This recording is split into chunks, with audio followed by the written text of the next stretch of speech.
This is Rack and Fin Radio with Tom P., South Jersey's hunting and fishing expert on WPG Talk Radio 1450 and WPG1450.com. Yeah, welcome to Rack and Fin Radio with me, Tom P., WPG 1450 AM from 6 to 7, the great talk radio. And from 7 to 8, 97.3 ESPN FM, 50,000 watts of the Rack and Fin Radio message. First thing, sympathies go out to all those in Cape May County who were affected by that horrific flooding from last weekend's blizzard. Hopefully things are getting back on track for you, and we hope everything will be in order shortly. Just a reminder, winter bow concludes today, as does the coastal duck season. Now, the special Canada goose season goes on until February 15th. Daily limit is 5. The snow goose / light goose season is still going on. 25 birds. Now, the conservation order for that goes until February 15th. The conservation order kicks in on February 16th and runs into April. Unlimited birds, unplugged shotguns, no more than 7 shells. And I'll tell you, man, that is going to be, and there's no bag limit. That can be a wild time. If you have these snows patterned, wow, it can be a lot of shooting going on. Now, turkey permit applications are being accepted through February 22nd. Okay, unclaimed permits will be awarded over the counter, okay, on Monday, March 28th, starting at 10 a.m. We've been seeing a lot of flocks of turkeys out there, so it should be an incredible season. It's going to start April 25th, and it will conclude May 21st, okay? So already we're starting to get out there and scout. My lovely Denise Marie and I seeing some deer out there still. What a quick melt on that snowstorm. Coming up, Dan Roberts, Division of Fish and Wildlife's Deer Project Leader, Acting Deer Project Leader. To feed or not to feed. Grab that cup, grab that Red Bull. Be right back. Rack and Fin Radio. Also, ever hear about Truth Reels? You're going to hear about it on Rack and Fin. And Yo Buck, man, mineral time. No feed, give them the minerals. Be right back. Rack and Fin Radio. Yeah, back inside Rack and Fin Radio with me, Tom P., WPG 1450 AM, the great talk radio from 6 to 7 and from 7 to 8, 97.3 ESPN FM, 50,000 watts of the Rack and Fin Radio message. Again, January 30th, final day of winter bow season statewide now. In 15 deer management zones across the state, the season will go. The winter bow season will go until February 20th. You still have, I think, shotgun and muzzleloader goes until 13th in the same DMZs. 2 deer can be killed at a time there, okay? But don't forget, DMZ 9 and DMZ 13, the antler point restrictions. Well, that last storm really put a wallop pretty much statewide. Although way up in the north, we took a ride up to Sussex County area. They only had 6 to 7, 8 inches maybe up there. But around central, I guess from about southern Union County south down to you got Salem County, Gloucester, Camden, and we got drilled. Deep snow. I wonder how is it going to impact the deer herd in the couple of days, afterward, and that's single digits at night and teens during the day. And then what happens? Bada bing, bada boom. The melt comes in. Still, February is a bitch when it comes to snow. I mean, last year at this time, February had 6 or 7 snowfalls, anywhere from 4 to 12 inches. So you wonder, how does the snow, the deep snow, impact the deer herds? Now, one level, okay, obviously getting food. How they feed, especially when you have the frozen crust on there. And 2, you have that frozen crust on there, the predation factor. Yes, coyotes, especially with the younger, the yearlings, the weaker deer, they're breaking through. Those are breaking through. The coyotes are able to run on top, so that's definitely an impact there. But the big question is, now corn sales spiked, man, I'll tell you that. Do you feed the deer supplemental feeding during this time of year, especially when you have the snow going on? On the one hand, you understand you want to help the deer. They've been shot at and chased or whatever since September, pretty much statewide. Is it a responsible thing to do? I put a call into Dan Roberts. He's a senior wildlife biologist, Division of Fish and Wildlife. He's also the acting deer project leader. Dan's a frequent guest on Rack and Fin Radio, always on the prospectus of the upcoming hunting season and the overall health of the Garden State deer herd. I asked Dan a couple of questions about supplemental feeding. Are there any benefits and what are the downsides? That's what it comes down to. Any benefits, but the downsides. Dan's on the line with us right now to fill us in. Dan, how you doing today? How are we doing? Very good, very good. I'm seeing patches of grass where just 4 days ago it was knee deep on me, man. So I'm still confused. Absolutely. This was a big hit storm, but luckily it's going away quick. Dan, we have now this coming week. There's going to be days in the mid 40s. I've seen some projected temperature forecasts, even in the low 50s. Inevitable though, more snow coming, more nasty weather, freezing rain, ice, and all that good stuff during February. That's a given. But Dan, as we discussed off the air, supplemental feeding of whitetails a yay or a nay from your end, from a strictly biological standpoint? What are the downsides of it? Right. Biologically, deer are adapted to making it through the winter and finding foods. They have metabolism that slows down as it gets to these cooler periods, which is why they pack on that body weight in the fall with the acorns and other mast crops out there. So they actually are adapted to survive these winters. And the problems with supplemental feeding, there are areas where it's needed, the far north, outside of New Jersey, where they have long and severe winters regularly. In New Jersey, we really don't encounter that often, so we don't recommend supplemental feeding. And more to it, we do get calls and concerns on a yearly basis with people that want to do the good-natured thing and put out corn for the deer through the winter just to help them get by. They are opportunistic. They will eat it, but it's not good for them. It's a high-carb scenario that their body really can't digest at this time of year. Wow. So they can digest it during the autumn periods, like October, November, this time of year? They can't? What happens, right. what happens inside? The bacteria in the stomach actually changes through the year.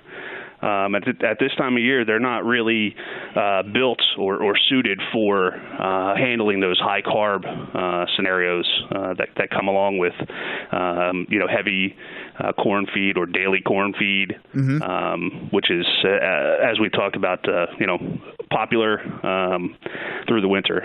Dan, are there any type of feeds that will help them out there's going to be more snow during the lean times, during the bad times, February, no vegetation, freezing weather. What can someone do if they want to help the deer? Again, I understand the hands-off thing, but best case scenario would be to let them work the way they do as nature does it.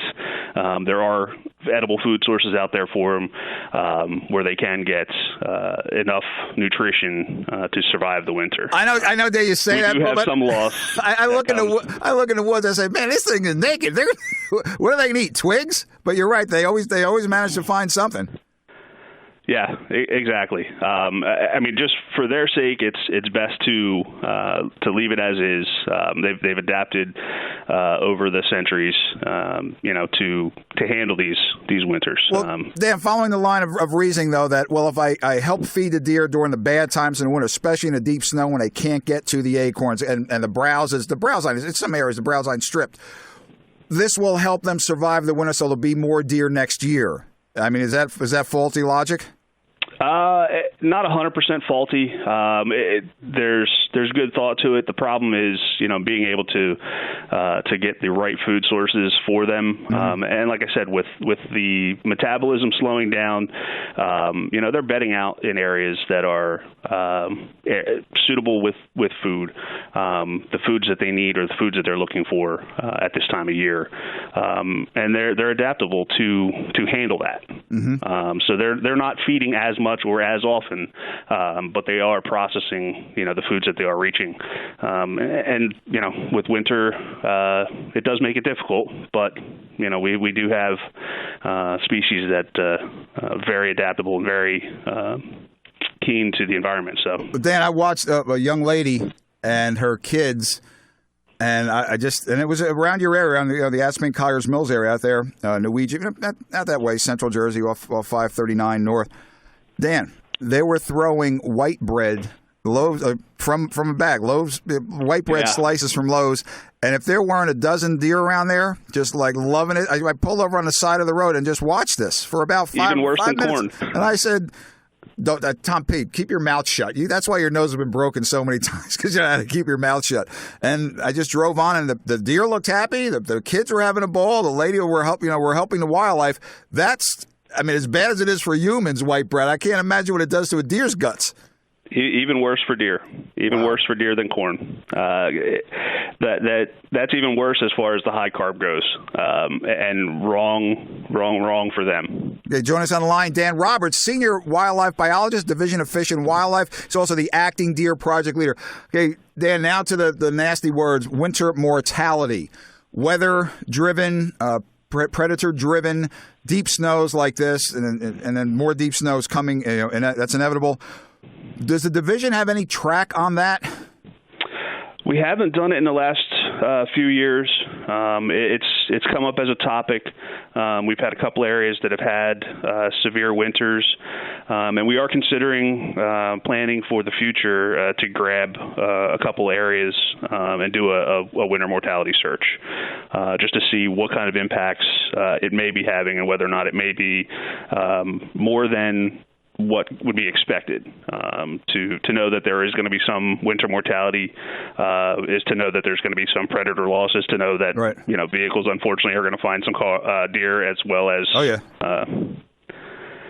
Well, Dan, when you mentioned the predator mortality, the word's going to come up again, coyotes, especially last winter's in size forever in my memory, Dan, because that was, I'm almost 300 pounds pretty much, and I'm just walking through, going in, and I'm saying, the coyotes are on top of this stuff. It must be a feast out there for them. And lovely Denise Marine and I found probably 3 or 4. One was a nice buck. Different carcasses, out there. Again, middle of the woods, field edges. Was it starvation? Was it a car hit from the road that's 300 yards away and they piled up there and the coyotes, ate the remains, or what have you? When those coyotes have the chance to run on top of that frozen cover, man, a deer are pretty much doomed, are they not? Well, they do have a little bit of a better adaptive capability in the winter. The potential is there for loss due to predation. More often than not, they're taking out the weak, the ones that are injured, okay. The ones that are not likely to survive the winter, but potentially could survive the winter. Again, is that additive loss, or does it just fit into what would naturally happen? That's what we're looking at for the future to determine or get a better handle on, because, as you had mentioned, coyotes are a very hot topic. Oh, yeah.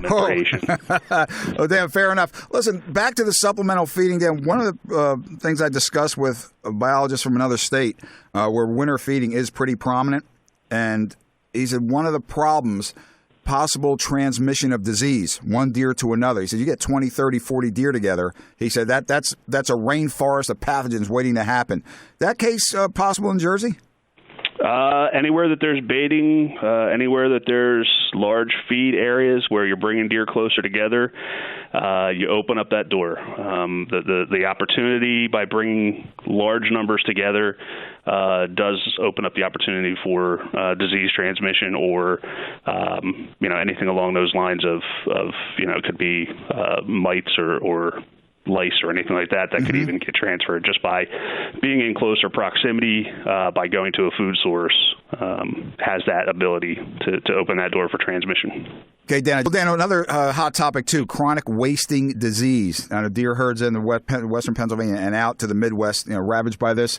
Studies on the Division of Fish and Wildlife's part, what do we find so far here in New Jersey? So far, we've been negative on all of our results since the late 90s.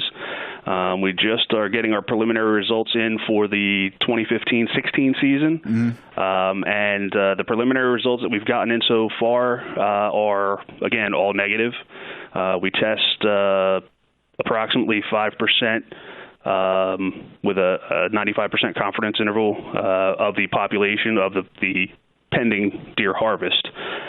So this year we got, I believe, about 500 samples out. Beautiful. And again, all come back negative this year. Thank goodness. Dan, on the overall, the deer season since early September and certain DMZs right through the bow, permit bow, shotgun, and now permit season going on. Winter bows wrapping up today. Early harvest figures pretty much on track with previous years? This year was actually a down year. It's pretty much started from September and continued on through now January. We're running about 22%, 23% down, which to be expected on a periodic basis. It's not the best case scenario for our hunters. It was definitely a tough year for hunting. The mild weather that we had in December, the mild weather we had through the fall, the interruptions to the rut, if you want to say, Yeah. and the heavy acorn mass crop didn't help us out this year. Yeah, it was not beneficial for our hunting. To me, Robert, so we're driving to, and Denise says, "Look at that field over there." And it's in December, green, grass, and there's probably 100 deer out there. She's saying, you think they're going to come into a corn or sweet potato pile? That definitely had something to do with it. Listen, I think there's plenty of deer out there. Just they had everything, for lack of a better term, in their favor this year. You know what I mean? They just had it made. Year. Yeah. Although it did help with the bears, the mild weather. Okay, Dan, thanks very much for joining us on Rack and Fin. So the word is no supplemental feeding on a deer. That's the best overall case, correct, Dan? Best case scenario. Okay, man. Thanks for joining us. Have a great winter season. I hope to see you in the spring. Thank you. You as well. Take care, man. I know, but you see that deep snow. I know there's plenty of ground out now. You see that deep snow. You see the woods are bare frozen. And you see these deer. They're gaunt. Some you can see they're rid. Now you know the does are carrying some fawns, and you want to feed them. You want to help get them through the winter. I'm guilty of it. Everybody's guilty of it. But as Robert said, it's not the right thing. But the lady with the bread, Mary, Mother of God, it just was not right. Tom P., grab that cup, grab that Red Bull. Be right back. Rack and Fin Radio. Don't feed the deer. Be right back. This is Rack and Fin Radio with Tom P. on WPG Talk Radio 1450. Yeah, back inside Rack and Fin Radio with me, Tom P. January 30th already. Springtime will be here before you know it. Still some tog fishing going on out there. Okay, there's mild weather coming up, especially this week. It doesn't look like to be too bad on the sea end. And so, I tell you, P, I get seasick on a floating dock. But if I'm out there in 3 and 4s, I'm catching tog, it's good to go. Okay, plenty of blackfish out there. Remember, the limit is 4. Now, the tackle shows are starting. The flea markets are starting. Don't forget, in a few weeks, we have Poveromo's World of Saltwater Sport Fishing Seminar Series. It's going to be there at the Linwood Country Club. The next week, you have the Philadelphia Sports Show coming up. Now, you have some flea markets going on. New tackle, Rack and Fin Radio. We always start off this time of year highlighting some new tackle for the upcoming season. Truth Reels, the new kid on the block. Not new, they've been around for a few years. Want to say hot shot, however you want to describe these fishing machines. They are absolutely, one, gorgeous to look at, premium performance, and one model in particular is purported to cast 600 feet. That's 2 football fields, yeah. That's so Truth Reels, various sizes. Again, for me, I'm disappointed, no level wind. But you know where I'm coming from on that. Joining us on the Rack and Fin line right now is good friend Jonathan Sowers, good friend from the industry for many years. He is a Northeast sales manager for Truth Reels based out of Virginia. Jonathan, how you doing this morning, little brother? I am fantastic, Tom. How are you, sir? Lock, cocked, and ready to rock for springtime. But Sowers, I'm seeing Truth Reels since last summer. I'm seeing them in tackle shops up and down the Mid-Atlantic region, all the way up into Long Island, Jonathan. You guys are doing a hell of a job at getting the word out about Truth Reels, John, in this, I have to say, quality premium reel saturated market with the big guns in there. You know, your Daiwas, your Shimano's, your Penns. You really are onto something here, Sowers. Go into the Truth Reel lineup. It's not extensive, but it's balls to the wall, man. Go. It really is, Tom. Thank you so much. Not only, Tom, are we all over the Mid-Atlantic, man, we're not just up in Long Island. We're all the way up to Maine. We're Maine all the way to California and all up and down the East Coast. So Truth Reels, real quick, we've been producing reels in our little shop in Virginia for 6+ years now. The company started out as release reels.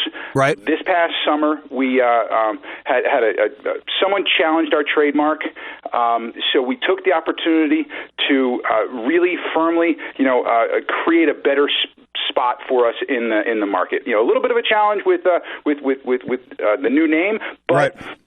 Truth Reels came out at ICAST this past summer, and with that, we took all the lessons that we had learned over the previous years with regard to manufacturing right. and models, and incorporated them all into Truth Reels. So we are a small little company, but we manufacture 100% of our reels right in Virginia, or our parts that we don't manufacture ourselves are sourced domestically as well. So all made USA, correct? 100% made in the U.S. with a lifetime warranty. I mean, we believe so firmly. Whoa! Time out, Sowers. What did you say? Lifetime warranty, man. Whoa! In the reel business. If you've got an issue with your reel, you put $25 in the box and ship it back to us in Virginia. We fix it. Barring you driving it over with a car. But even then, we talk. You know what I mean? so basically, I mean, we can't guarantee against loss. Right. We can't guarantee against fishermen being idiots, which we all are at certain points in time. Oh yeah. But we're going to fix your reel for you. So the reels themselves, we've got basically a couple of base models of lever drag. We've got two models of star drag. So first off, our firstborn reel was the SG or small game reel. That's a little tiny lever drag. I mean, super light, super powerful. It retails for $250. You've got, it weighs 13 ounces. It's got a 6-to-1 gear ratio. It pulls in 38 inches per crank. It puts out 28 pounds of drag. It'll hold 500 yards of 40-pound braid. It's got ceramic spool bearings, carbon fiber drag washers, 3/16 stainless steel gears and thrust plate. It's a little tiny powerhouse. Now, with our old release reels, we didn't have a strike button on the SG. But with the Truth reels, you now have a strike button on your SG, and you get a beefed-up crank arm. You've really got a powerhouse of a little tiny reel. Then we jump from the SG up to the LG. So the large game reel, also in lever drag, you're coming in at 20 ounces, still with that same 6-to-1 gear ratio, 52 inches per crank, 35 pounds of drag, and a monstrous 3/16 stainless steel main gear, and a huge carbon fiber drag plate. I mean, they've got a lot of torque, an immense amount of power. Now, within the LG family, you've got LG, you've got LGB or billfish, and basically what that is, that's just the LGB is the LG with a shorter crank arm. Okay. Because when you've got a billfish that's running at your boat, you need to take up line real fast. Fast, boy, yeah. So you got to get your hand around quick. Well, you can't do that. You can't get around as quick with that longer crank arm. Now, that long crank arm, when you're fishing, for tuna and that sort of thing, you need that extra leverage. Well, you don't need as much leverage when you're bill fishing. So that short crank arm really allows you to get around quick. Also with a strike button on the reel. Okay. Now, go ahead. We just introduced, now both of those reels, the SG and the LG, they're both available in left or right hand. Oh, Jonathan, did somebody send him my notes? I'm from the old spinning school, Sowers. I'm a left-hand guy. To me, to switch it, my right arm is my dominant arm, and I try to tell people, why would you want to reel with your dominant arm? Try to lift a bigger fish with your weaker arm. And they look at you. Well, that ain't the way it's supposed to be. No, give me a left hand. Put it in order for two. So not only is LG and SG available in left hand, it's available in all three colors that we offer. Go into those, boy. So we've got silver, red, or blue. So we have a gun. We have a platinum, kind of silvery main case color with a silver, blue, or red spool and accent. Now, everything comes standard with the aluminum ball handle. It's a nice, good feeling handle in your hand. But we also offer our crazy power handle that looks like a bullhorn. We offer a oversized large rubber handle. So we do offer some accessories that you can modify your reels with. Now, we just introduced in that LG family the LG Narrow. So the LG Narrow, same gear size as the LG, but we flipped the gearbox forward. We narrowed it up a little bit, so we shaved some weight off of it and turned it into the ultimate jigging reel. Nice. You still have 35 pounds of drag. You got capacity of 385 yards of 60-pound braid. Mm-hmm. Still with that 3/16 stainless steel gear, ABEC 5 ceramic spool bearings.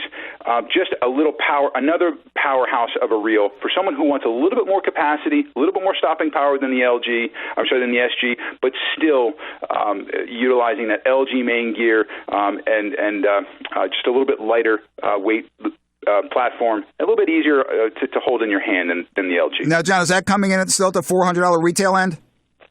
So now LG Narrow comes in at $350. Whoa. Whereas the standard LGs come in at $400. Right. Unfortunately, Tom, my apologies, but LG Narrow not available in left hand yet. It will be come spring, but for right now, only available in right hand retrieve.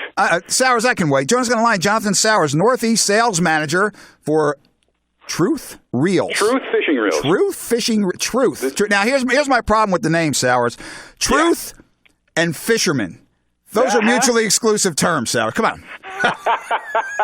Well, I'll tell you what. When you pick up one of our pint glasses, if you come by a reel from us, the shows coming up, you're going to get a pint glass that has a disclaimer on it that the fishing stories told by the holder of this glass should be considered completely fictitious.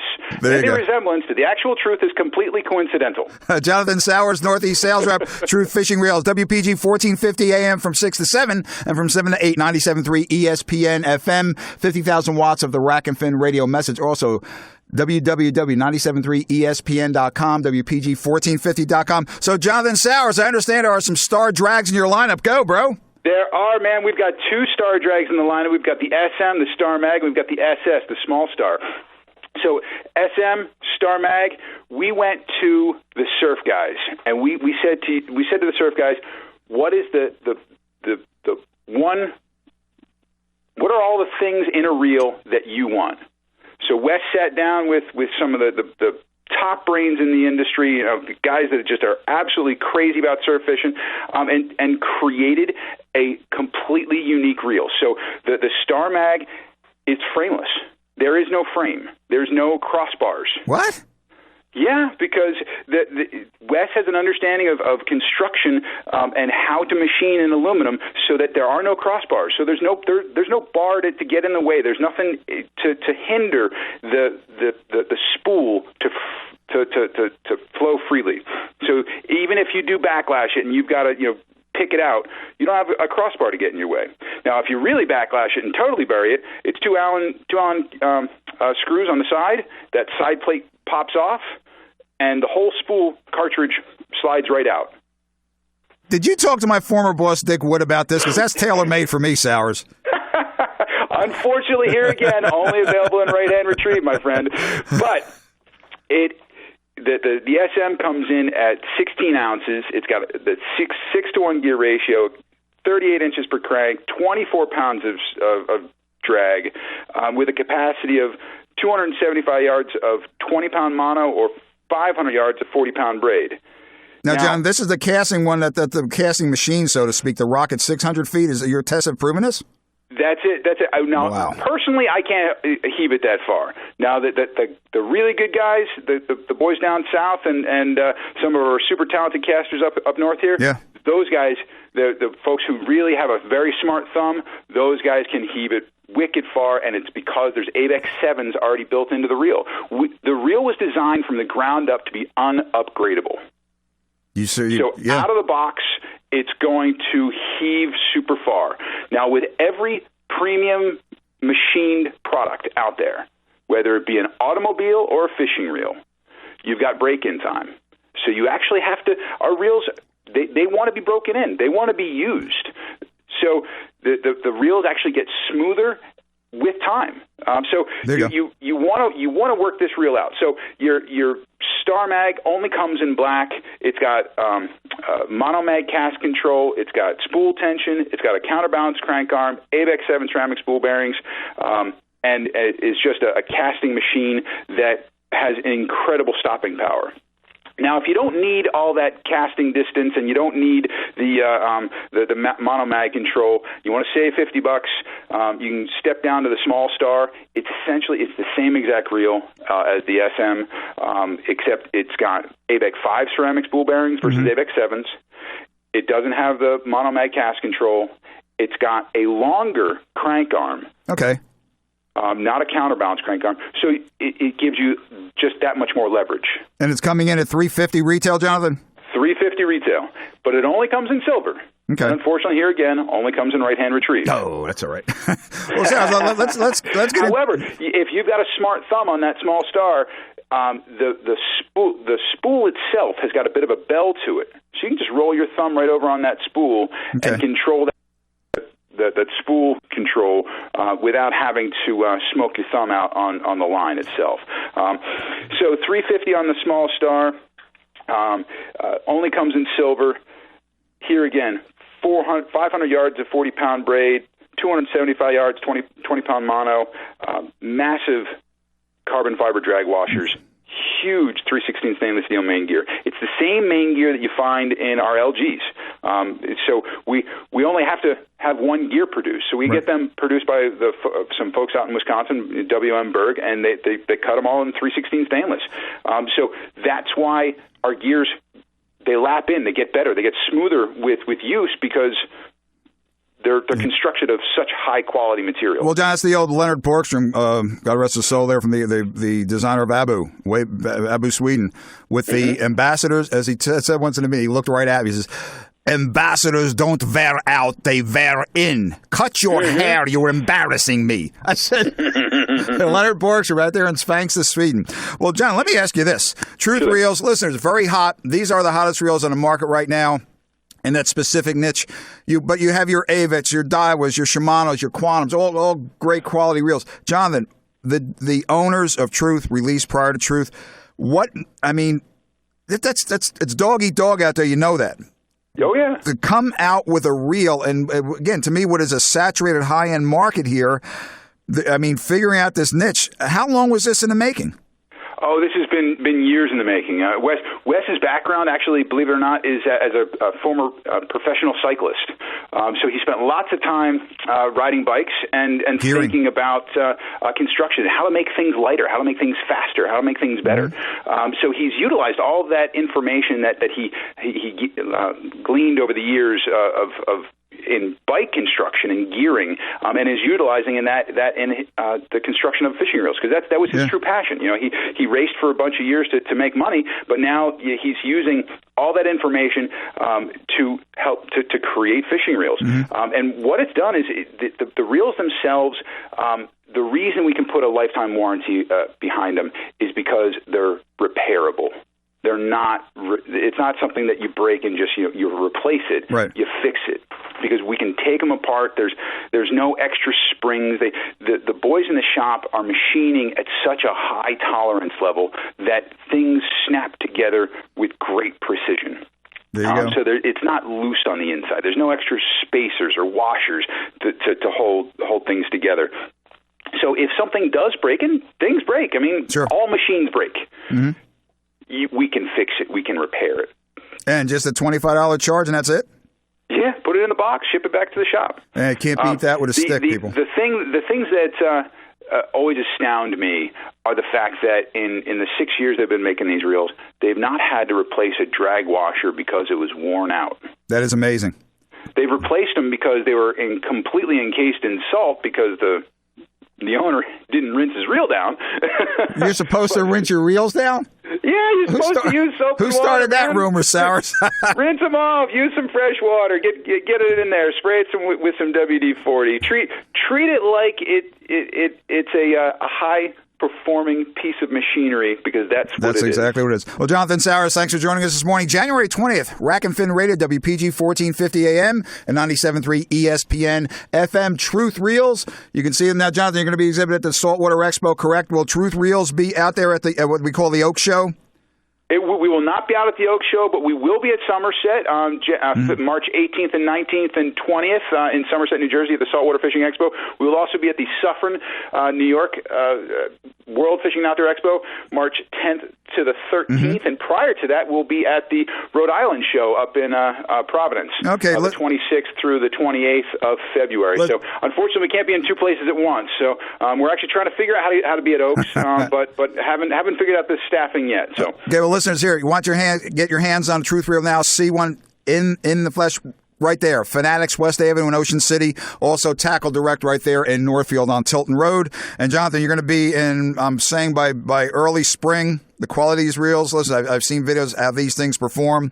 You're taking it to the top, Sowers. Congratulations on that. If you come out to the shows, you're gonna see some of the prototypes that are coming out this coming spring, and we're coming with the big guns.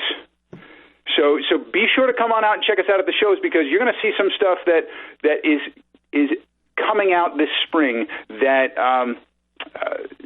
everyone has been asking us for. Okay. So you're going to see the offshore models of the offshore series start to appear. Okay, fair enough. Jonathan, give that website, please. It's truthreels.com. And Facebook? Are you on Facebook, Jonathan?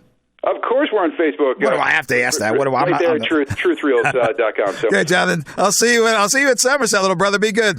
Hey, Tom, the pleasure was mine. Thank you so much. Enjoy the day. Best of the family, man. Be good. Appreciate it. Thanks. Bye-bye.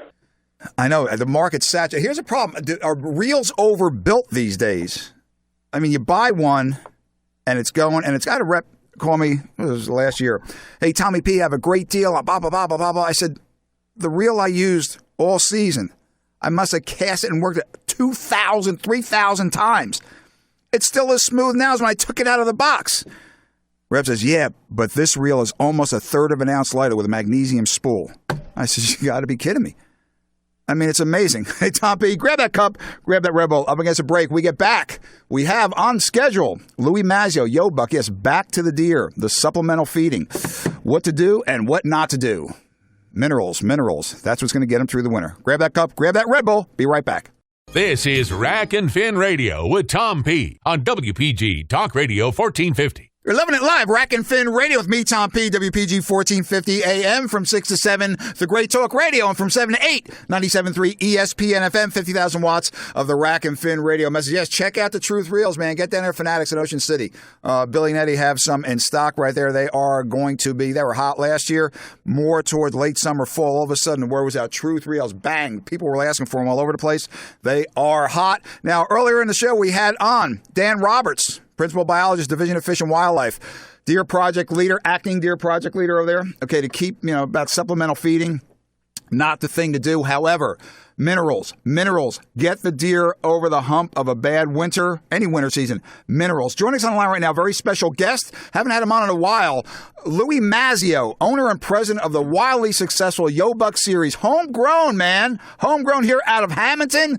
Deer supplements second to none. His advice on taking care of the deer through the critical winter period, especially if you have a club here and you're doing a food plot, you're doing this, you're putting your blood, sweat into it, keeping deer around. Louis has some tips right now, what to do and what not to do, keeping those whitetails healthy during the critical winter period. Louis Mazzeo, Casa Deach, how you doing? All right, buddy. How are you? Pretty. I still got a couple of weeks of winter bow up in DMZA to go through, but Louis, there's snow. A minimal impact. I mean, it was pretty much, it's almost all gone now. But you have said over the years, supplemental feeding is not really the way to do it. It's minerals. Get the minerals in the system. Louis, Yo Buck Products does that to the exponential degree. Go into this, keeping your deer healthy via Yo Buck. What do you got? Well, it's pretty easy, man, especially with our product. It's basically just dump it, rake it in a little bit, and let the deer come to it and feed at their leisure. We're really high in calcium, phosphate, zinc. Salt content's a little high, but you need that as an attractant in there. But it's pretty simple to use, and it really helps out, especially these does that are pregnant right now, and then the bucks that are worn out from the rut. And really not bad weather this year, but they're getting started. A lot of people are reporting that they're dropping horns already, so you want to start helping them build their next set. Well, Louis, that's again, the mineral in there, especially the calcium. People don't realize that this is critical in this. There's a paucity of food out there. They, as Dan Roberts said, they will get by. They'll adapt. They will get by, but they do need some help, especially if you're tailoring your herd, your area's deer to maximum antler growth potential. Something like Yo Buck is critical, correct? Absolutely. Our soil here in New Jersey is not mineral and vitamin rich, especially where most of us hunt on public land, state lands. It's mostly all sand, and they really don't get everything that they need.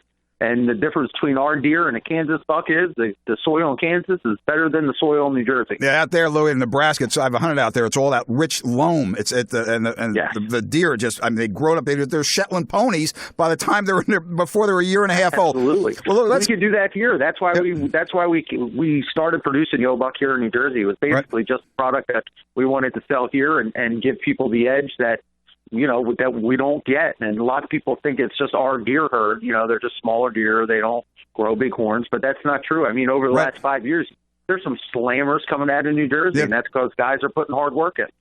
Joining us on the line, Louis Mazzeo, president owner, Yo Buck. Critical time now for the whitetails. Now right through March. Supplemental feeding, not the way to go. It means I'm guilty of it. We're all guilty of it. You try to get the deer over the hump, as Dan Roberts explained, corn especially, that lady with the white bread. I just want to, oh, God.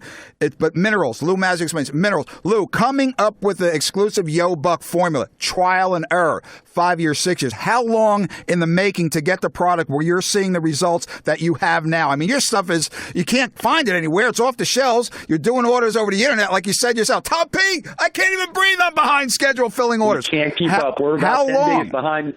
We're 10 days trying right now to keep up with orders. No, we're going too fast. How long to see? You'll start seeing. If you start using the product now, you're going to start seeing things in the spring.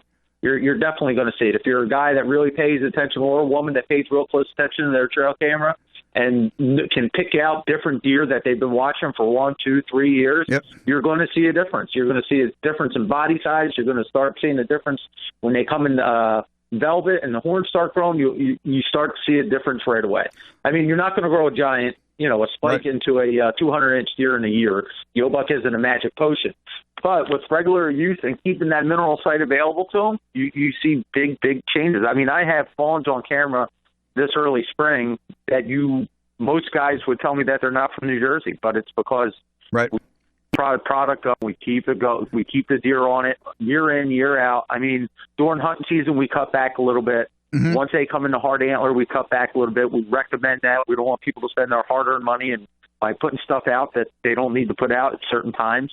But if you use the product, you're going to see a difference in your deer herd. Well, look, again, how long from when this idea was first spawned to where you have your premium product now? How many years is it in the making? We're getting close to a decade probably now. Wow. We had a lot of trial and error. Yeah, I'm saying it the trial and error. It took me 3 years to get something I was confident with before I even came to market with it. So. Okay, Lou, to me, again, winter, and I'm going to harp on the coyotes, especially with the damage they do to the fawns.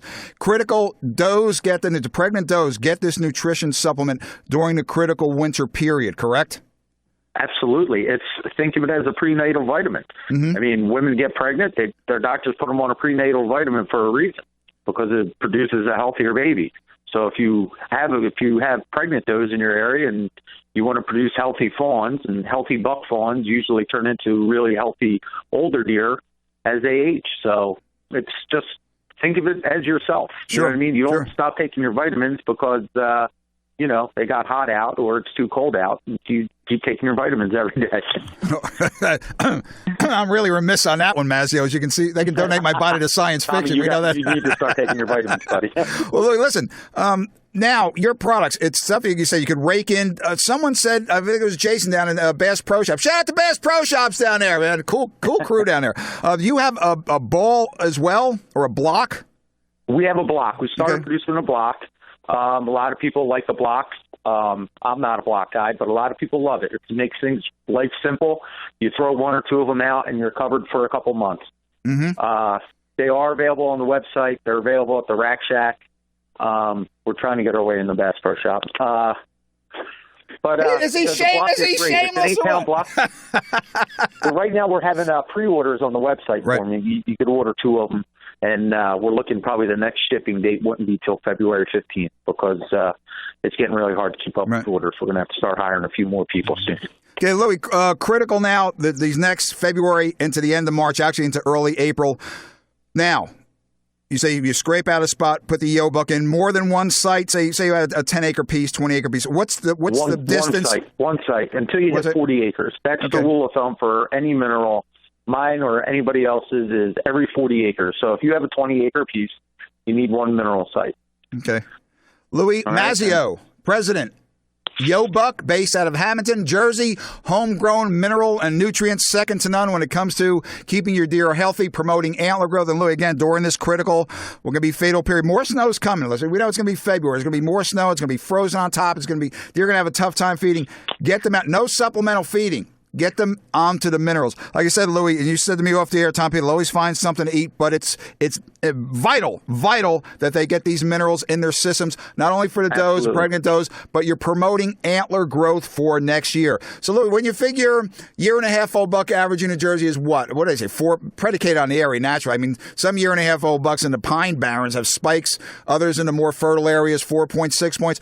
Over the years, what have you found on your Yo Buck sites and the feedback you received from customers in Jersey specifically? people are telling us that they're seeing 10 to 20 inches more of antler growth than they've seen in prior years at spots.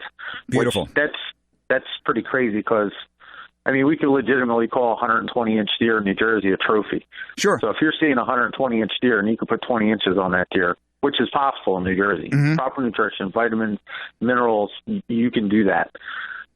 That's pretty good. I mean, pretty good. Holy God. We have to hold the record for with people with pictures on their trail cameras. We have one gentleman called me up the other day. He had 4,500 pictures in 1 week.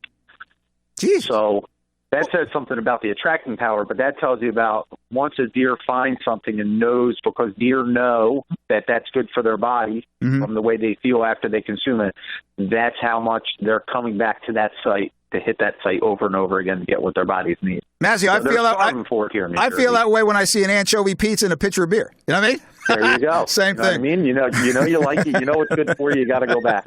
Well, Louis, thanks for joining us. Hey, how was your season on the overall, little bro? Did you get I know you're slamming. Did you get a chance to hunt yourself?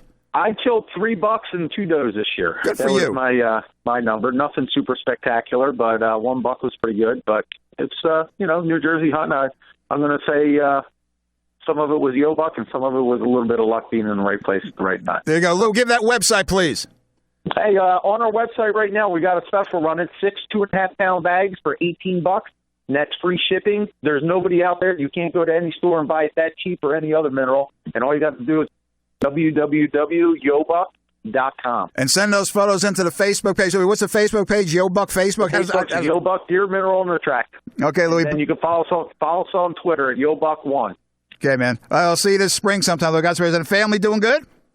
Family's doing good. I got them all working, so they're all good. All right, Lou, you take care. Listeners, again, Yo Buck Minerals. Keep the deer healthy during this winter period. It's warm now. Most of the snow's going to melt. More is coming in February. Critical time. Promoting antler growth, keeping the deer healthy, especially the pregnant does. Check out Yo Buck. Lou, I got to fly, man. You take care. Thank you, brother. Have a good one. See you, man. And we buy it all. I don't get free stuff, we buy it all. But I'll tell you, this Yo Buck stuff, critical time. Be right back. Tom P., Rack and Fin Radio. This is Rack and Fin Radio with Tom P. on WPG Talk Radio 1450. And you're back inside Rack and Fin Radio with me, Tom P. WPG 1450 AM from 6 to 7, the Great Talk Radio. From 7 to 8, 97.3 ESPN FM, 50,000 watts of the Rack and Fin Radio message. Listen, you get a chance, don't forget to stop by the Southern Ocean County chapter of the Sunshine Foundation. They have a flea market going on, a fishing flea market at the Community Center, 319 West Calabrese Drive in Little Lake Harbor. That's Mystic Island, Route 9 to Matherstown Road. Make a right. If you hit Scott's Bait and Tackle, you went too far. You'll see a thing called Shampooch on your left. Make that right. The community center is back there. Hey, we're giving us a 2-week heads up because this event is always slamming, man. Yeah. Another flea market online at Southern Regional High School, the Southern Regional High School Fishing Show, February 13th. This event, I mean, you're parking a mile away, man. This thing is really packed. Great deals on there. I understand they have some seminars. Here to talk about for a little bit is Jason Hoke. He is the coordinator of this great event. Jason, how you doing, man? I'm doing very well, Tom. Thanks for having me on this morning. I mean, you lock, cock, ready to rock for $4 admission on the 13th of February. This is going to be balls to the wall, great fishing stuff. Go into it, please. So this year, a lot like last year, we have new and used fishing gear and services available from vendors at our tables. We're including informational seminars from local experts, as you've seen in Surf Day and some of the other Atlantic City Boat Show type topics. This year, we'll have one expert talking about spring weak fish. We got an expert talking about trout fishing, which for some people is something we like to get into early spring. Time out. Who's doing that? Well, we got a representative from Trout Unlimited, the Jersey Shore chapter of Trout Unlimited. We'll get some information on local spots and some of the techniques that work for him. Beautiful. Now, you have 90 vendor tables, Hoke. I mean, oh, my God, this thing is huge. Oh, it is. It's somewhat cutthroat this late close to the time. Vendors are calling me, still trying to get tables, and honestly, we only have if any left. We're at a point where we may have 1 or 2 left, but if anybody needs to reach out to me, the information will be provided. Like I said, our tables are basically full at this late date. Okay, listeners, February 13th, Southern Regional High School Fishing Show, tremendous flea market, 90 tables, packed, new and used tackle. You'll get some great deals. Excuse me, the Southern Regional Middle School Cafeteria, 75 Cedar Bridge Road in Manahawkin. You have some seminars going on as well. Now, Jason, this thing's been going on for years, correct? It is, and we've really tailored it now. We got a guy in there doing food, too, and he's bringing meatball sandwiches along with hoagies. He's got muffins. He's got the food. Jason, listen, tell us about the Southern Regional High School fishing team, man. You guys do well. Yeah, this is one of the earliest fishing teams ever put together in the state, if not the first. And we've had numerous kind of get-togethers with some local high schools on the beach. We often get out on the local party boats. One of our favorite is the Carol and Ann, very family-oriented, as you're well aware. Shout out! Courteous crew. Shout out to the Carol and Ann 3, Gina Lawrence and Captain Will. Go, I'm sorry, man. I get too excited on that boat.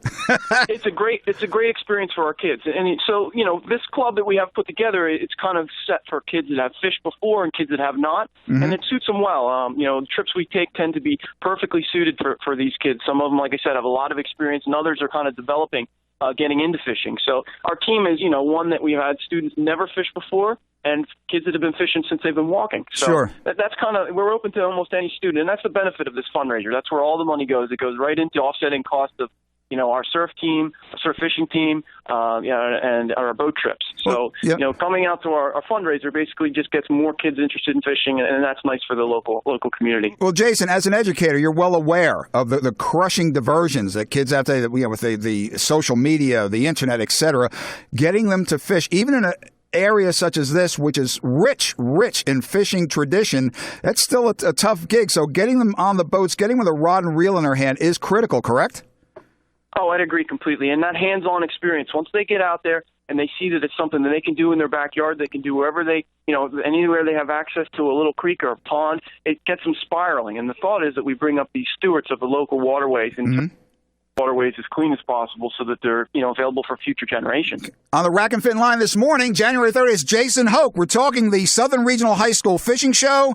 There's some seminars going to be there. It's a great flea market, 90 vendor tables. Admission is $4. Youngsters under 12 get in free with an adult. It's going to be from 8 a.m. until 2 p.m. at Southern Regional Middle School Cafeteria, 75 Cedar Bridge Road in Manahawkin. Listeners, bit of advice. Get there early unless you want to, if you're doing that Fitbit thing with your steps, counting 10,000 steps, because this place gets packed. Jason, again, thanks for joining us on Rack and Fin. Now, when is the fishing team going to be out again on the water in the spring? You guys have plans yet? Early May. We do wait till the water warms up. I got some kids chomping at the bit to do some winter trout fishing, which is challenging. So we may go to a local waterway that has holdover trout and see how they do. With the right gear, I think we might be able to have some success. I'll tell you what. Hoke, the TU guy is going to say fly fishing only. Go to the Toms River, okay? The Riverwood Park section. Go in there with worms, or if you can still find them, the minis, little killies, or some of the gulp grubs. You get in there. Jason, we just caught trout out there a few weeks ago. Still plenty of trout in the Toms River, the Riverwood Park section, all the way down to the trout conservation area. Now, you get to the TCA, it's artificial lures only, and that's fine. We do that as well. But, Jason, there's plenty of trout out there. Get the kids there, man. There's plenty of rainbows left from the past fall stocking as well, That's good. We'll get them out there. Okay, Jason, is there a website for more details on the fishing show on the 13th? There is. It's located at srsd.net, and you would just search Fishing Flea Market or High School Fishing Flea Market. We have the vendor application there. We also have the information that was provided on the show this morning. Hey, Hoke, you said the magic word for Tom P to be in attendance, and that was meatballs. I will be there. You take care, brother. Be good. See you then. You do the same. Thank you. Yeah, getting the kids involved, especially the teenage years. Great organization up there. That'll do it for this week on Rack and Fin Radio. Don't feed the deer. Give them supplements. Get out and enjoy. Weather's going to be nice through this week. A couple days of rain or a day and a half of rain. Warm temperatures. Deer hunting, winter bow, still open in 15 DMZs. Check the Fish and Wildlife Digest. Get out. Some trout fishing to be had. Some great tog fishing to be had. See you next week. Rack and Fin Radio. God bless America. God bless our troops.